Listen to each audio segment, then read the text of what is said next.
Even her detractors admit that the charitable work of the Catholic Church has been extraordinary.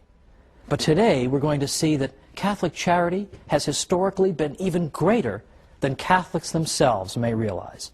So join me today for the Catholic Church, Builder of Civilization.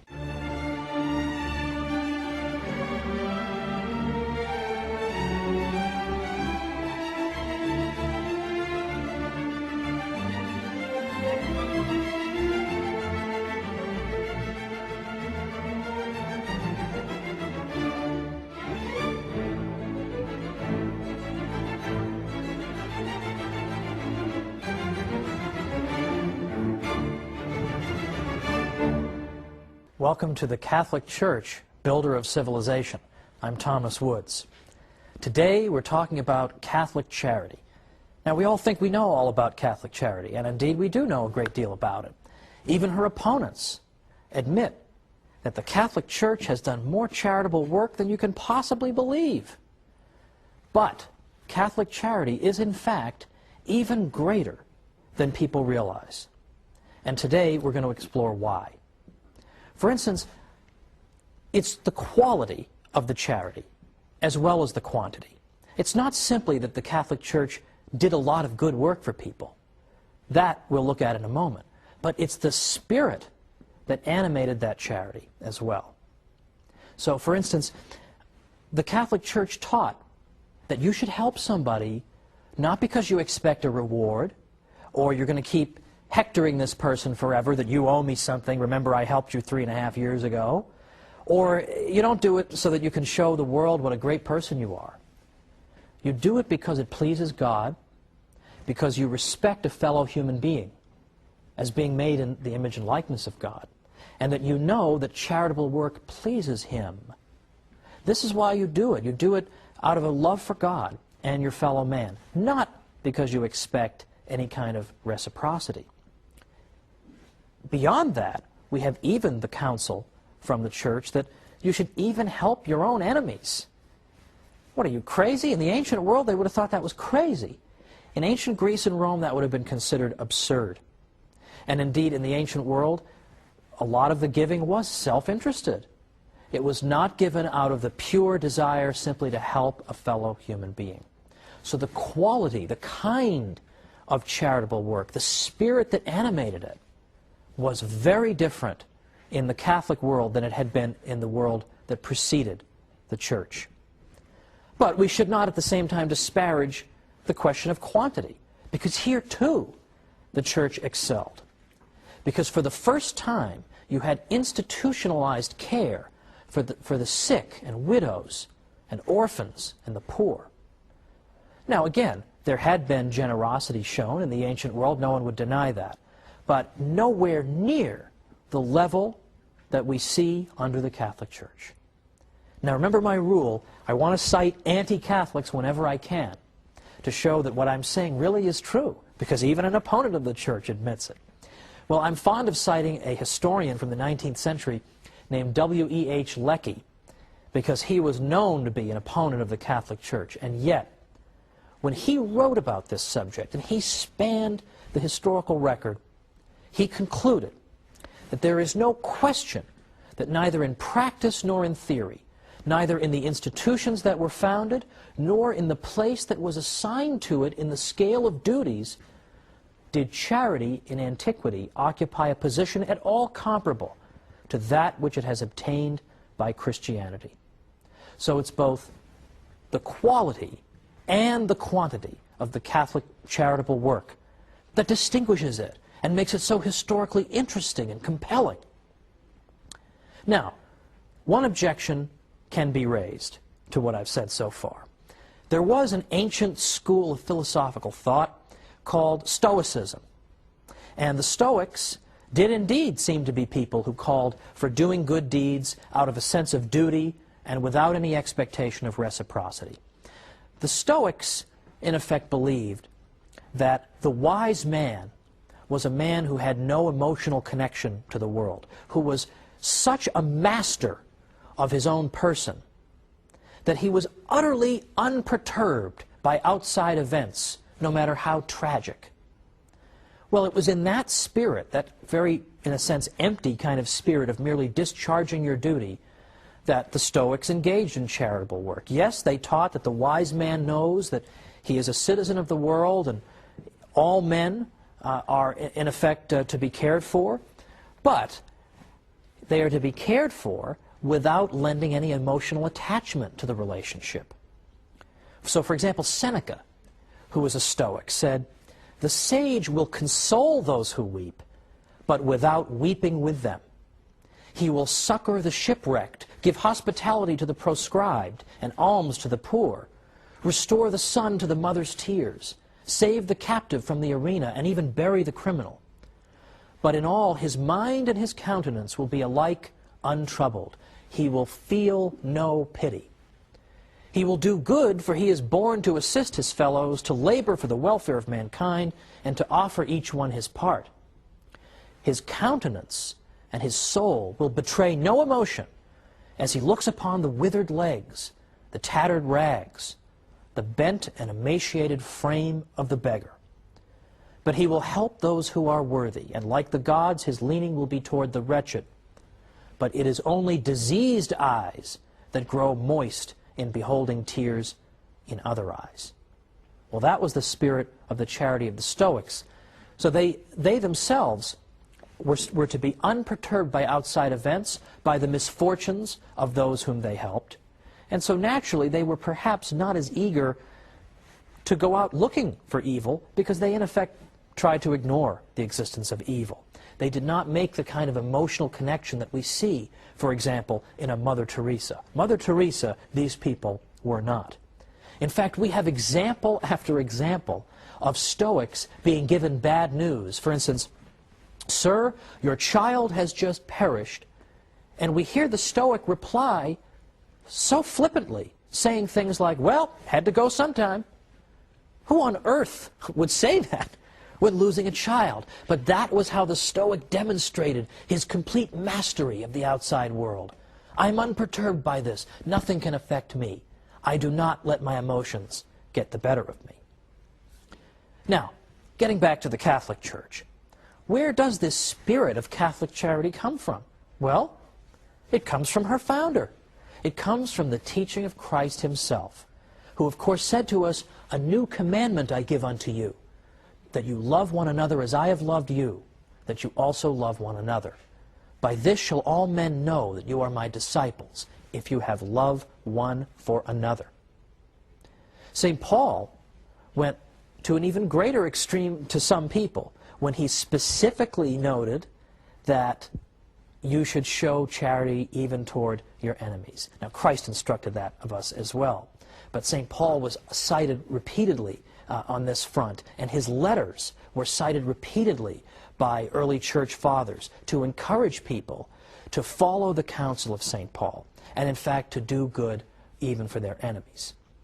Now, we're going to talk more about Catholics doing good for their enemies a little bit later. But for right now, let's look at early church history and see them taking the words of Christ and making them into reality. We already see that in early church history, during the context of the Mass, the faithful's offerings for the poor would be placed on the altar. Early Christians also imposed fasts on themselves so that they could save the money they would otherwise use to buy food and give that to those who were in need. Now, the church fathers even, who, as I said in a previous episode, were prolific writers, and that St. Isidore of Seville once said that if you tell me that you've read everything St. Augustine wrote, you're obviously a liar. Yet they found time to do this, because this is an indispensable part of the Christian life. St. Augustine, for instance, established a hospice for pilgrims, ransomed slaves, and gave away clothing to the poor. In fact, he told people, "Don't give me expensive clothing as a gift. You may like me, you may be impressed with my writing and my speaking, but don't give me expensive clothes, because I'm not going to wear them. I'm just going to sell them and give the proceeds to the poor." St. Cyprian and St. Ephrem organized relief efforts during times of plague and famine. Now, St. Cyprian in particular instructed Christians, this is the 3rd century, during a pestilence in Carthage. He said, "If we only do good to those who do good to us, what do we more than the heathens and publicans? If we are the children of God, who makes his sun to shine upon good and bad, and sends rain on the just and the unjust, let us prove it by our acts, by blessing those who curse us, and doing good to those who persecute us." Now there was a fellow named Pachomius in the Roman army in the early 4th century who was very impressed that at a time when famine and disease struck the army, who came out and helped them? Who came out and lent their undiscriminating assistance? It was those who believed in Christ. And here they were helping some of the very people who had persecuted them in the past. This amazed Pachomius. He wondered, what kind of religious tradition could it be that could inspire this kind of disinterested benevolence, in which you would indiscriminately do good, even to those who had done evil to you? He couldn't believe these people. So what do you think happened? He began investigating the faith. What is this all about? And before long, he himself was a convert.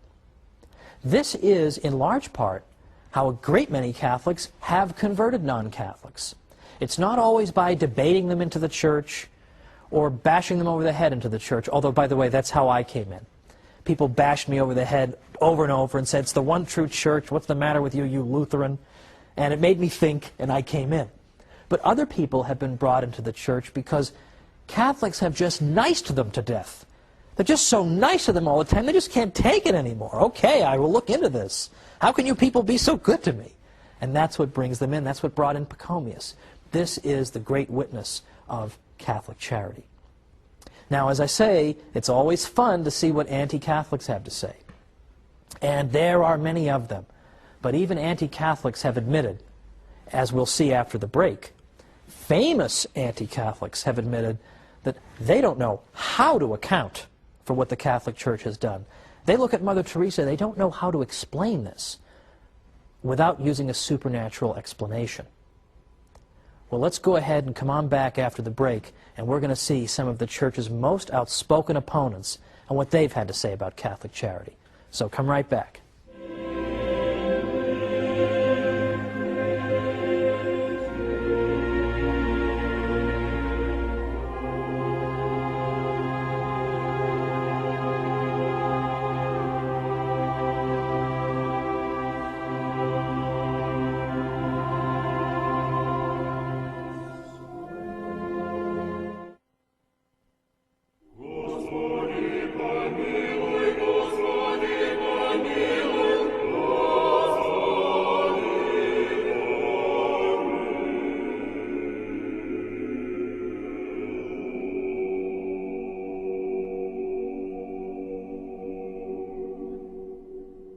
Welcome back to the Catholic Church, builder of civilization. I'm Thomas Woods.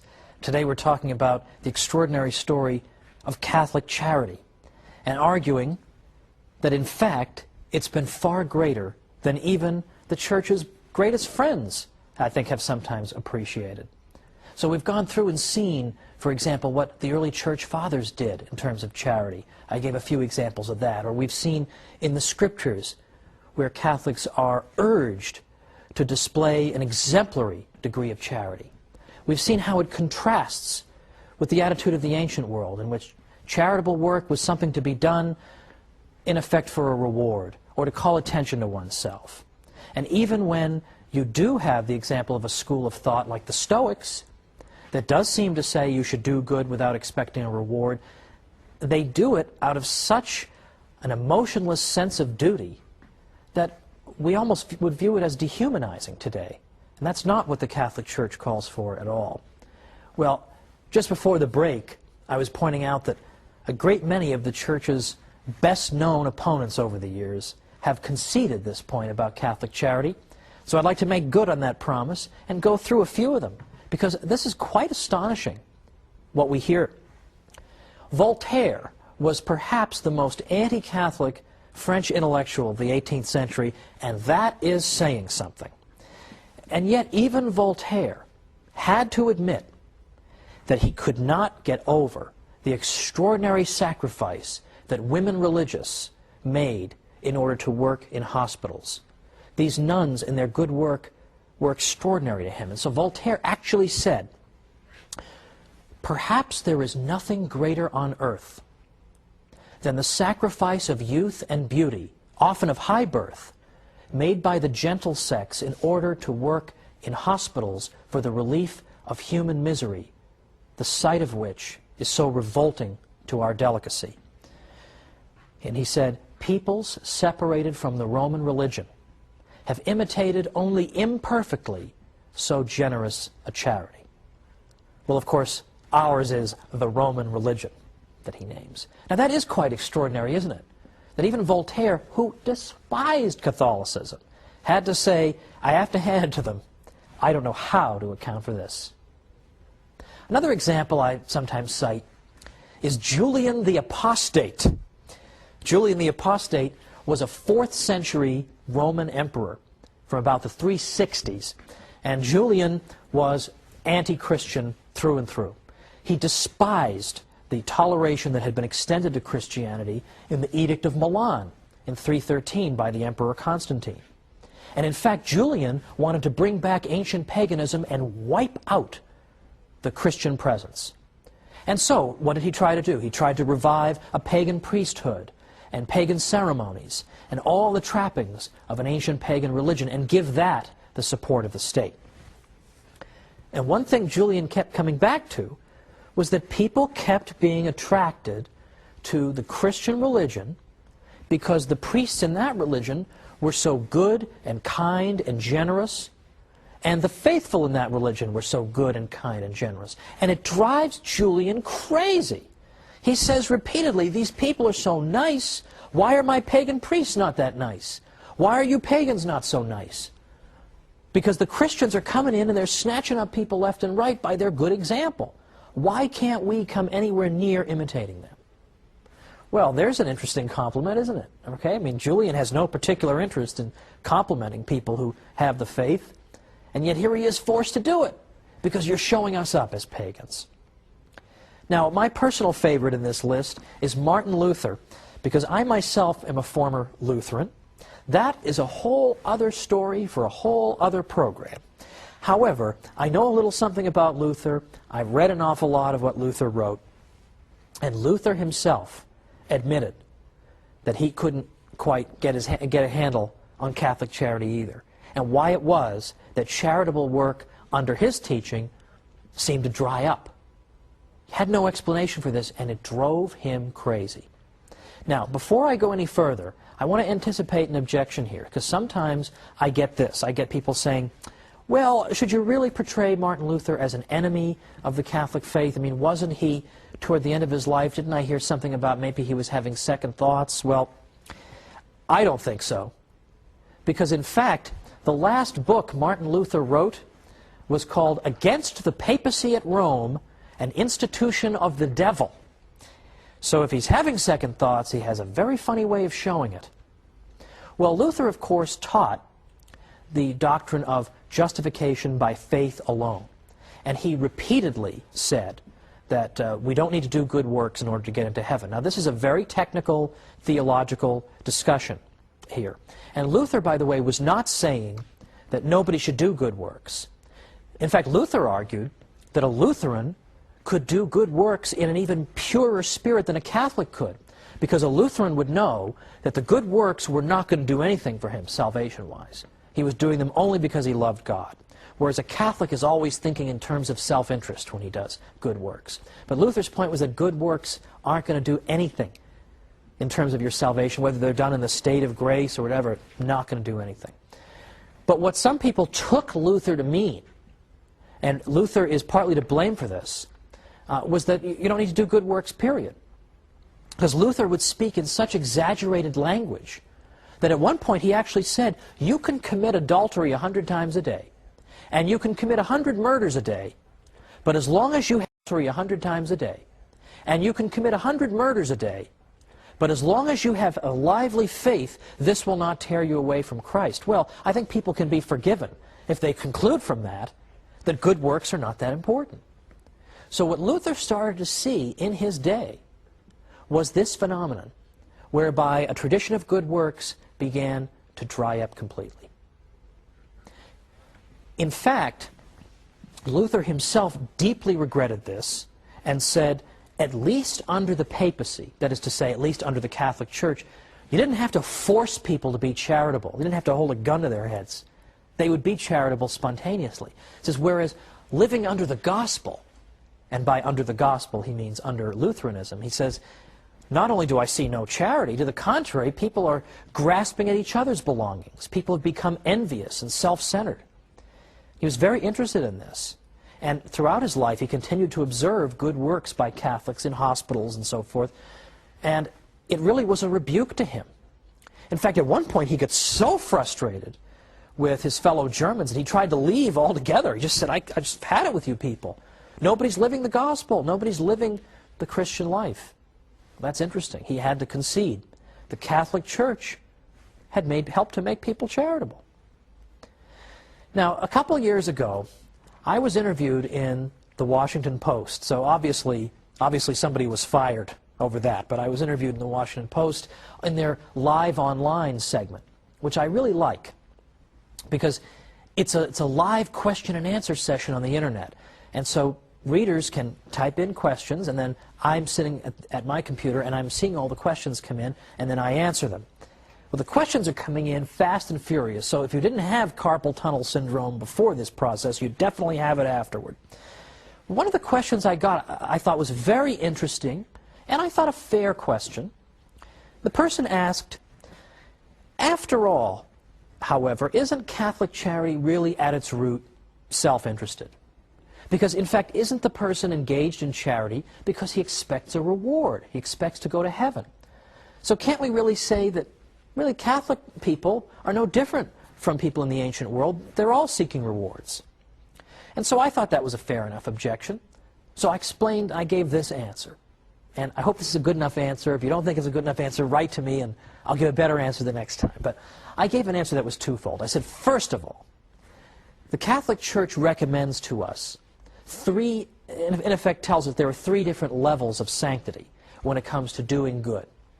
Some people do good simply because they're afraid of going to hell, and that's the only motivation that will reach those people. Now, that's considered to be sort of good enough, but it's certainly not the ideal. At the next level, people do good because, as the questioner suggests, they seek heaven. And now, I personally see nothing wrong with that. But even that is not the ultimate level that the Church recommends to us. The Church says there is a top level. There's a level at which people do good solely because they love God and they want to please God. And that's why they're doing their good works. Not for any expectation or hope of reward, but because they want to please the God they love. And I said to the questioner, this is what the Church is calling us to, is precisely this level of benevolence at which we're not thinking about ourselves. We're thinking only about God and only about doing good for its own sake. But then secondly, I said, consider Mother Teresa's missionaries of charity, because they're such an excellent example. I said, consider them. Now you may say, they're doing all these good works and helping all these people who are in wretched conditions oftentimes, and the sickest of the sick and the poorest of the poor, and they're helping those people simply because they want to go to heaven. But they could go to heaven by working in an air-conditioned office. So what makes them want to work in Calcutta, places of that sort, or makes them want to work in AIDS hospices? I said, they can get to heaven doing those more comfortable things. They can be in an air-conditioned office. Why do they seek this out then? If all they care about is going to heaven, they could do something else.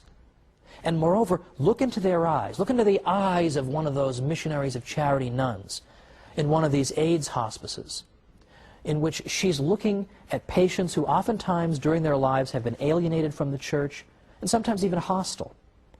And when they look up from their beds at these women religious, all they see are eyes filled with love.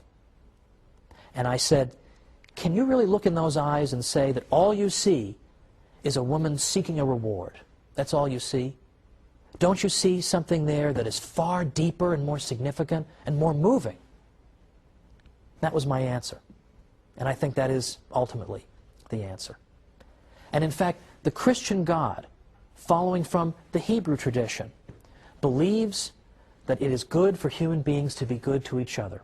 And this was something new among the religions of the ancient Near East. The gods of ancient Sumer didn't seem to care about the human race at all, or what they did. The gods of ancient Greece sometimes used human beings as playthings. They treated them arbitrarily. They were capricious toward human beings. They didn't seem to care how people behaved toward each other. If you wanted to satisfy some of those gods that I've mentioned, you could do so only through various kinds of ritual sacrifice and then just hope for the best. But our God is pleased not only by the sacrifice of the Mass, but is also pleased by good behavior. He cares about how we treat each other. This was something new under the sun. He doesn't want only ceremony, as important as that is, but he cares that we should be good. We should be good to each other, and that's one of the things that pleases him. And it should not come as a surprise that a God who teaches this is going to give a brand new morality to his people. So next time we're going to see how Western standards of morality have been shaped by the Church. So join me for the Catholic Church, builder of civilization, and I'll see you then.